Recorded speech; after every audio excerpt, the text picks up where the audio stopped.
DiveHeart is a non-profit organization focused on providing scuba therapy to individuals with disabilities, offering them unique opportunities for rehabilitation and recreation.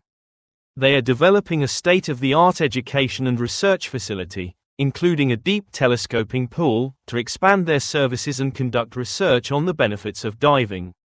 This facility, planned for the Chicagoland area, aims to be ecologically friendly, accessible, and sustainable, drawing participants and researchers from around the world.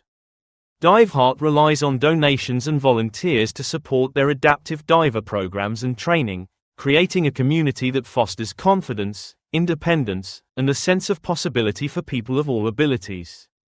Their mission is to revolutionize underwater therapeutic experiences and create a lasting positive impact. Hey everyone, and welcome to a deep dive into something pretty inspiring. It's DiveHeart's Deep Pool Project. Now, you might be thinking, what's so special about a pool? Right. But this isn't just any pool. It's being designed to open up a world of possibilities for people with disabilities, all thanks to zero gravity. Yeah, DiveHeart, the nonprofit behind this whole thing, they're all about using these kinds of underwater experiences to empower people. And this pool, well, it's a real game changer. It's a place where people can move and explore therapy in ways that they just never could on land. We're going to be taking a look at DiveHeart's own materials for this one, including this super cool video they put out about the project. I'll admit, when I first saw those plans, my jaw kind of hit the floor. Yeah. But before we get to all the amazing stuff, let's start with, well, the basics, I guess. What is it about zero gravity that's so beneficial for people with disabilities? Well, it's actually really fascinating. Think about something simple like lifting your arm, right? On land, gravity is pulling it down. And if you've got limited mobility, like in your shoulder, that movement might be painful or even impossible. But in the water, that pull from gravity is lessened. Suddenly, that same arm can move freely.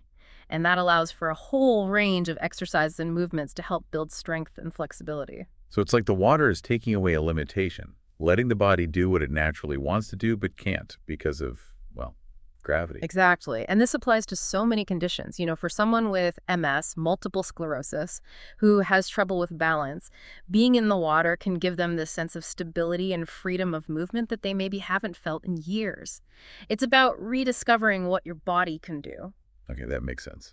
But I'm curious, are there any downsides to this zero gravity environment? I mean, are there situations where it might not be the best thing or even risky? That's a great question. And it's really important to remember that while zero gravity can be super therapeutic, it's not, a magic solution for everything. There are some conditions, like certain heart conditions or respiratory issues, where the pressure changes from diving could be a problem. And that's why DiveHeart is so careful about safety and working with medical professionals to make sure that everyone who participates is medically cleared and supervised. It's good to hear. It sounds like they're being really thoughtful and cautious, which makes sense when you're dealing with, medical conditions. So with all these potential benefits, how did DiveHeart even get started in the first place? Well, DiveHeart was founded by Jim Elliott. He saw firsthand how transformative scuba diving could be for people with disabilities. He saw people who were confined to wheelchairs on land experience this newfound sense of freedom and mobility underwater. And it really sparked a passion in him to make these experiences available to more people. So this Deep Pool Project, it's about more than just building a facility, right? It's about carrying on that mission and giving more people access to these pretty life-changing experiences. Absolutely. And it's important to remember that DiveHeart has been doing this for years, but they've always had limitations. Finding suitable locations, warm, clear water, especially in colder climates, it's been a real challenge. That's where this idea for a dedicated facility came from.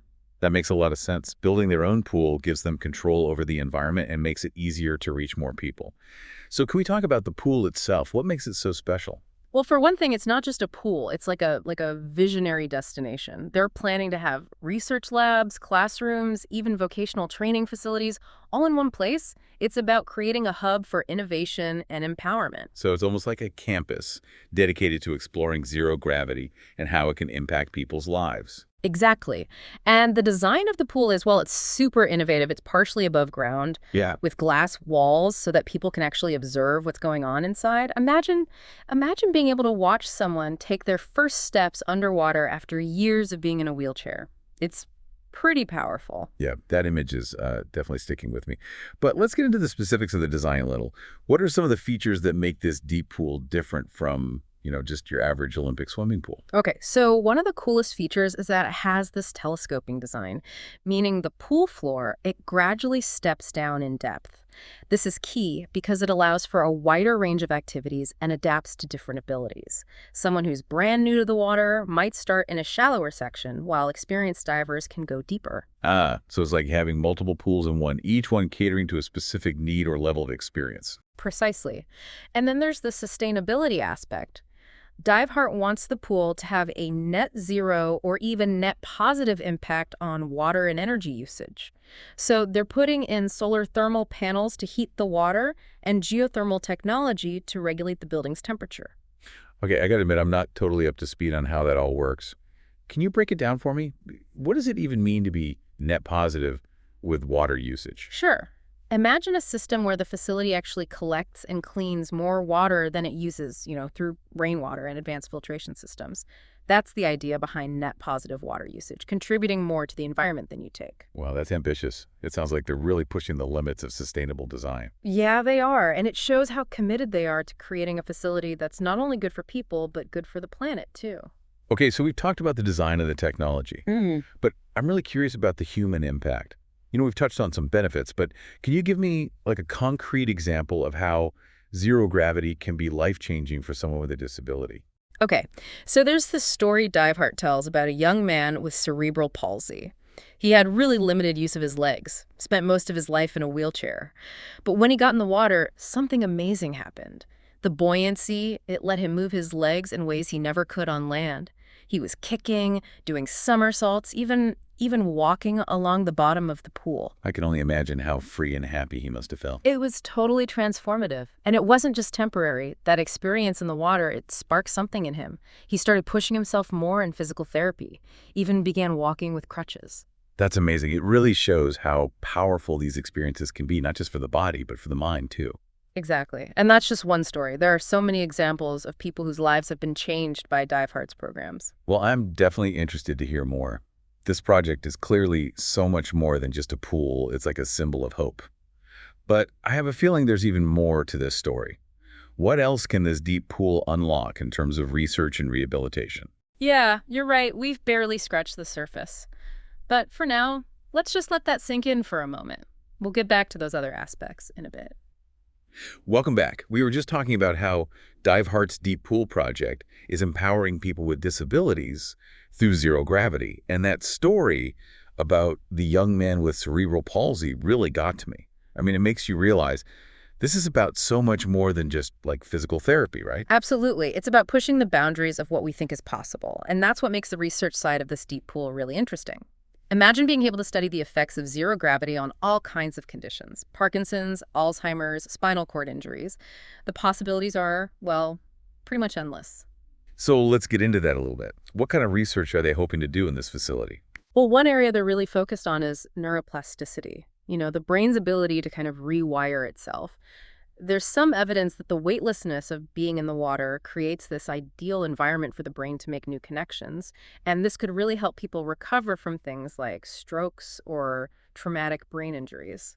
That's amazing. So it's not just about muscles and movement, it's about how this environment can actually impact the brain's ability to, heal and adapt. Are there any specific research projects in the works? Yeah, so they're hoping to work with universities and research institutions to study how zero gravity affects things like gait and balance in people with Parkinson's. The idea is that by taking away some of that gravitational pull on their movements, they might be able to improve stability and reduce the risk of falls. That makes a lot of sense. Yeah. Parkinson's often affects balance and coordination, so taking gravity out of the equation could create a much safer and more effective training environment for them. Exactly. And it's not just about physical rehab either. They're also looking into the psychological benefits. Imagine studying how zero gravity could impact anxiety, depression, or even PTSD in veterans. That feeling of weightlessness, combined with all those sensations of being underwater, it could have a really big impact on mental well-being. That's an interesting angle I hadn't really thought about, but yeah, it makes sense. It's like creating a kind of sanctuary where people can escape the weight of, well, everything, right? Yeah. Both physically and mentally. But I do have to wonder, I mean, some people might say that the benefits of zero-gravity therapy are only temporary, that once you're out of the water, you're right back to facing those same limitations. Yeah. How does Diveheart respond to that kind of criticism? It's a valid concern, for sure, and Diveheart, they get that. The goal isn't to create a temporary escape. It's to use these experiences as a way to make real, lasting progress. The confidence and the gains people make in the water, they can carry over into other therapies on land. It's about breaking down mental barriers and proving to themselves what they can achieve. So it's like a psychological boost, Yeah. like a way to reframe how they see what's possible. Exactly, and that change in perspective can be really powerful. Diveheart also stresses the importance of community and peer support.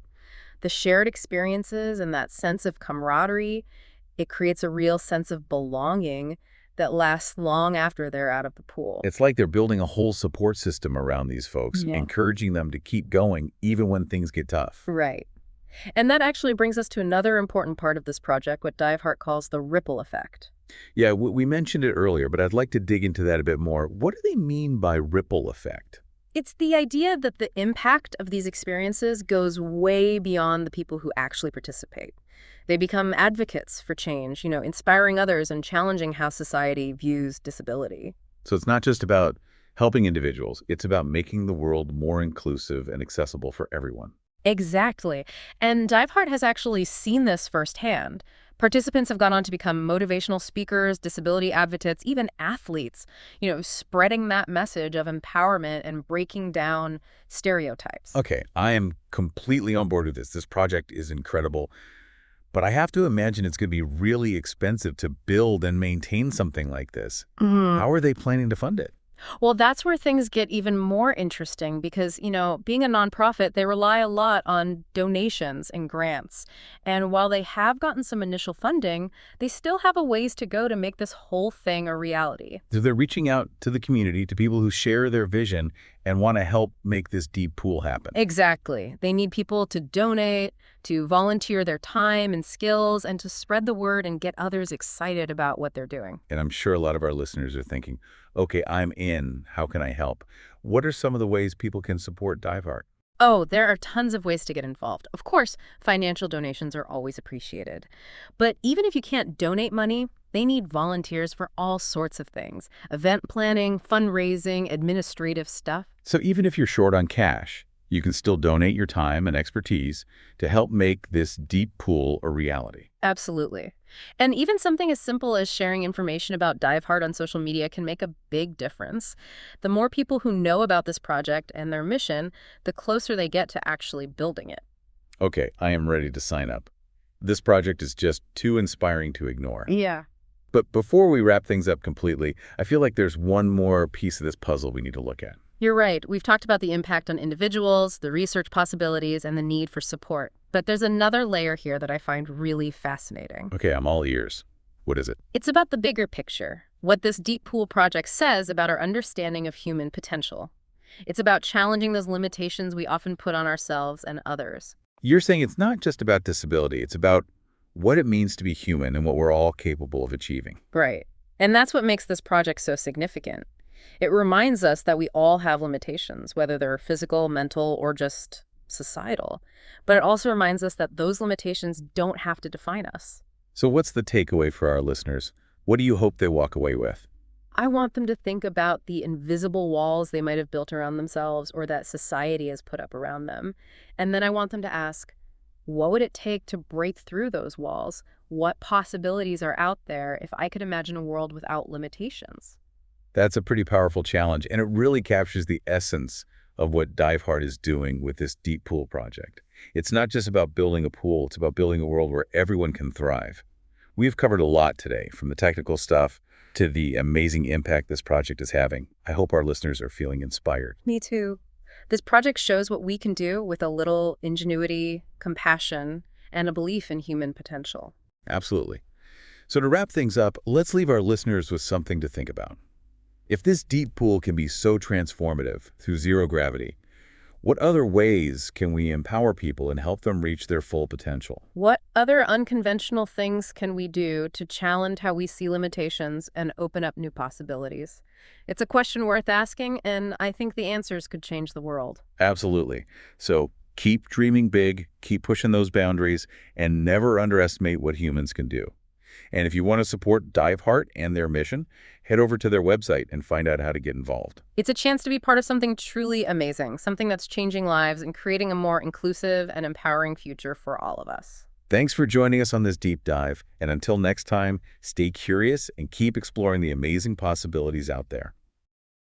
Thank you for joining us for this podcast on DiveHeart and their amazing deep pool project. We hope that it is not too long before this pool is open and adding to DiveHeart's amazing work. Our next podcast will be about diving after a spinal cord injury. We hope that you will join us then. Until then, safe diving.